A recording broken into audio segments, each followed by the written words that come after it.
Hello everyone! Habang namamasyal yung mga kasama ko, kaya ba i-share ko muna sa inyo yung top 5 na best bank na pwedeng mautangan online, lalong-lalo kapag kailangan natin ng pera para nga sa mga pang-emergency na pangangailangan. So, ang maganda kasi sa mga bangko, nag-offer ito ng mahabang loan terms, malaki yung loan amount na pwede nating mautang at mababa talaga yung mga charges kung i-compare natin dun sa iba't ibang mga lending apps na makikita sa Google Play Store or sa App Store. Okay? Pero bago ang lahat mga beshies, may pa-good news nga po ako sa inyo dahil sa bawat video na in-upload ko, ako ay nagpapag-giveaways hanggang 10,000 pesos. So, ang kailangan nyo lang gawin mga beshies, i-comment nga kung ano yung napanood mo sa video na ito. At ako ay mamimili via YouTube comment picker kung sino yung ating mabibigyan sa ating pag-cash giveaways. Disclaimer, try or apply at your own risk. Going back, ang number 5 mga beshes na pwede nating utangan kapag kailangan nga natin ng extra cash para sa mga pang-emergency na pangangailangan ay itong CIMB Bank. So, dito sa CIMB, pwede kayong makautang ng 30,000 hanggang 1 million. At meron itong loan tenure or payment terms na 12 months hanggang 60 months. May monthly add-on rates na nagre-range ng 1.12 to 1.95%. So, napaka-competitive na rin yung interest rate nitong CIMB Bank at mababa yung income requirements. Ito yung mga eligibility criteria para makautang dito sa CIMB Bank. Dapat yung edad ay 21 to 65 years old upon loan maturity, Filipino citizen, applicant must have a minimum gross monthly income of 15,000 pesos. So, medyo mababa itong monthly or gross monthly income na requirements. At kung employed, yung gustong umutang dito sa CIMB, must be tenured for at least 6 months at 1 year continuous employment unless employed in the top 15 corporation. Applicant, if self-employed naman, must be operating for at least 1 year. Dito sa CIMB Bank, para makahiram nga tayo, ay kailangan na meron tayong valid government ID. So, pwede kayong mamili dito like yung driver's license, Professional Regulation Commission or yung PRC ID, yung passport, SSS, UMID Multipurpose ID, yung Postal ID at yung Voter's ID. Okay, at ang number 4 ay itong Welcome Bank. So, ang Welcome Bank naman mga beshies, pwedeng umutang yung mga nag-edad ng 21 to 65 years of age, employed for at least 1 year with a minimum gross monthly income of 20,000, an active credit card holder for 1 year with a minimum credit limit of 20,000 pesos. So, ito yung mga required documents.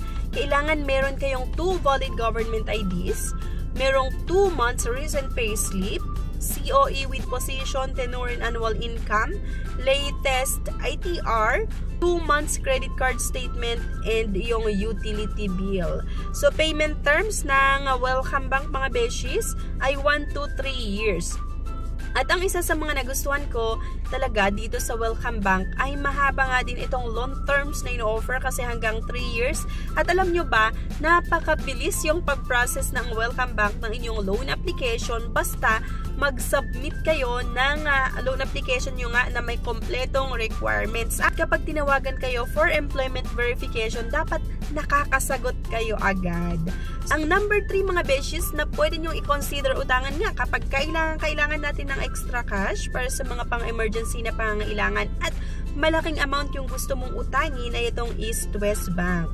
So, ang advantage ng paghiram nga natin dito sa East West Bank, mahaba din yung ino-offer na loan terms kasi may 12 months, 18 months, 24, hanggang 36 months. At malaki yung pwede nyong mautang dito hanggang 2 million. Napakababa din mga beshies yung income requirements kasi 20,000 pesos lang.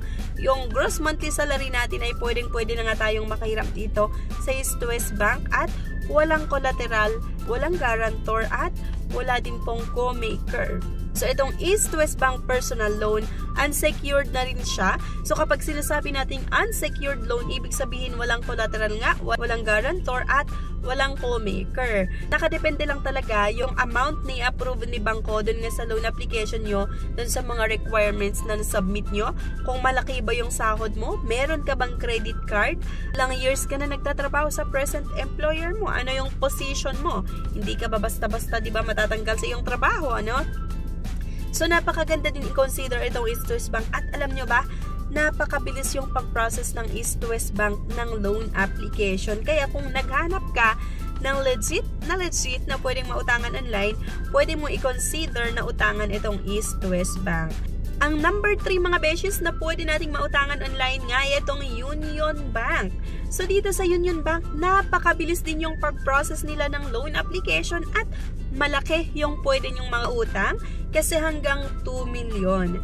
So ang maganda dito sa Union Bank, hanggang 5 years din yung ino-offer na loan terms kaya talaga hindi kayo mahihirapan sa pagbabayad, diba?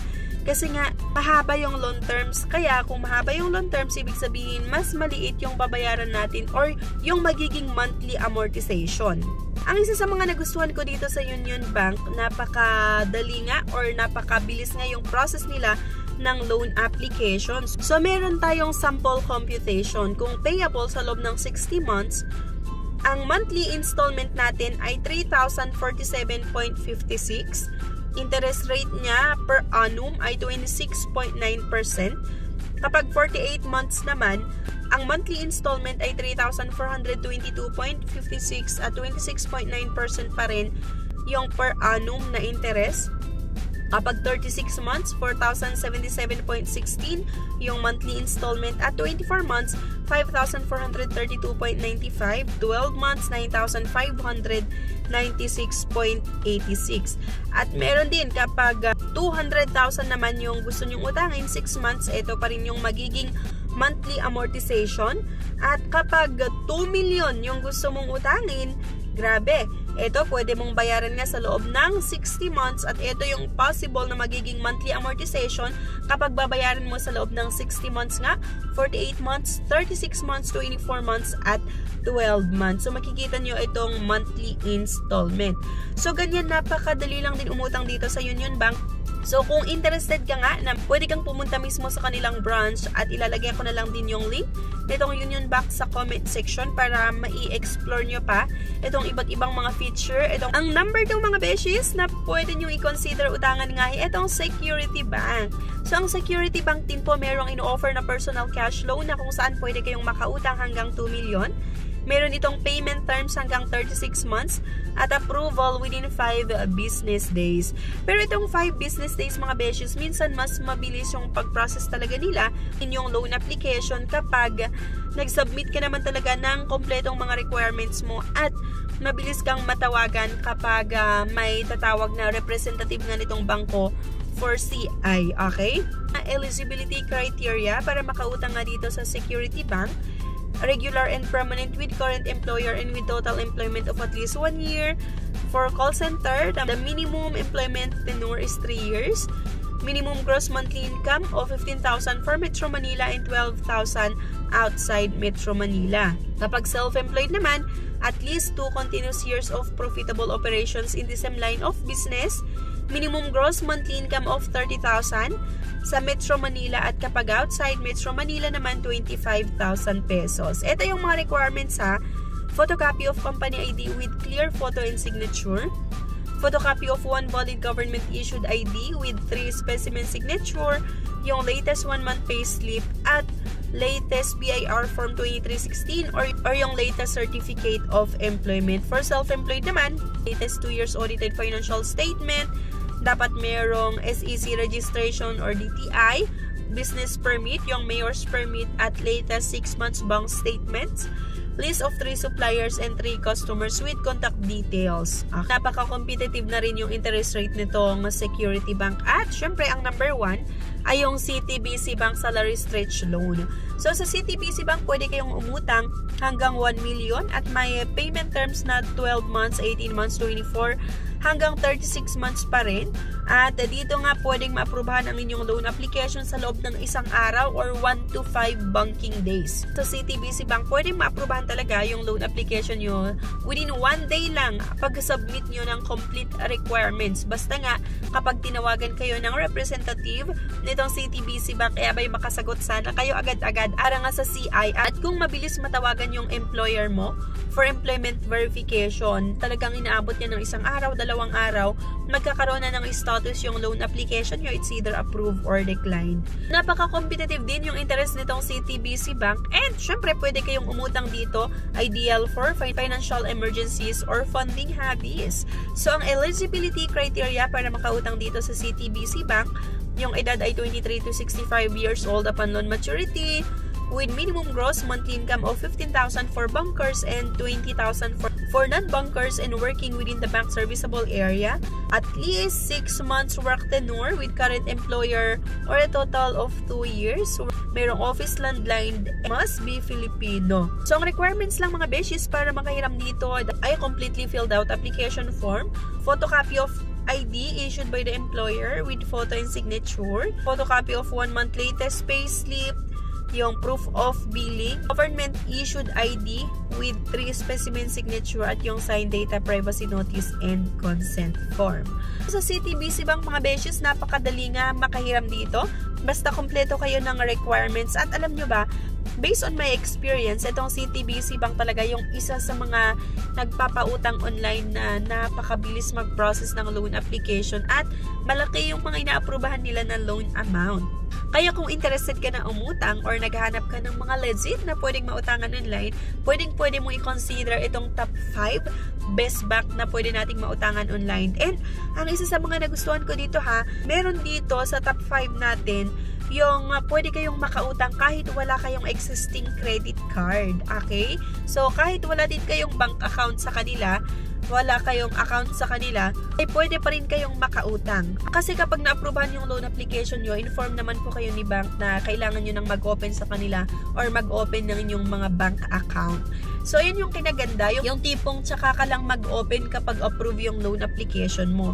Kasi may mga iba na parang mag-open ka ng bank account mo kahit pinaprocess pa lang yung loan application mo, paano pag-decline, diba? Pero karaniwan or halos dito sa mga nabanggit natin na bangko, pwede kayong mag-send or mag-apply sa kanila kahit wala pa kayong existing na bank account and pwede kayong mag-open once na-aprubahan ng inyong loan application. Okay? So, kung naghahanap ka ng legit na pwedeng mautangan online, pwede mo i-consider na itong top 5 natin na best bank na pwedeng mautangan online. Itong Welcome Bank nga, yung East West Bank, Union Bank, itong Security Bank at CTBC Bank. Ayan lang, sana makatulong yung video na ito sa inyo sa mga naghahanap ng mga legit na mautangan online. Thank you at see you sa aking next vlog. Bye!